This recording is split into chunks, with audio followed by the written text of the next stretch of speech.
Film के अंदर आप दो तरीके का म्यूजिक सुनते हो। इसमें एक का नाम है डाइजेटिक और दूसरे का नाम है नॉन डाइजेटिक। डाइजेटिक की परिभाषा ये है कि वो साउंड जो कैरेक्टर और ऑडियंस दोनों सुनती है उसे डाइजेटिक कहा जाता है, और नॉन डाइजेटिक वो है जो सिर्फ ऑडियंस सुनती है, कैरेक्टर नहीं सुन पाता है। मोस्ट ऑफ द टाइम ये बैकग्राउंड स्कोर होता है जो ऑडियंस के लिए बनाया जाता है।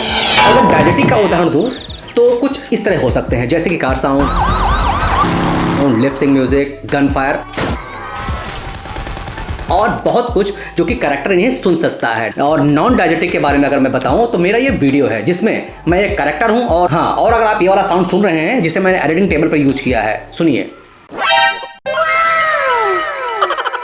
ये साउंड मैं नहीं सुन सकता, इस साउंड को आप सुन सकते हैं, इसलिए ये नॉन डाइजेटिक साउंड है, क्योंकि मैं इस साउंड को नहीं सुन पा रहा हूं।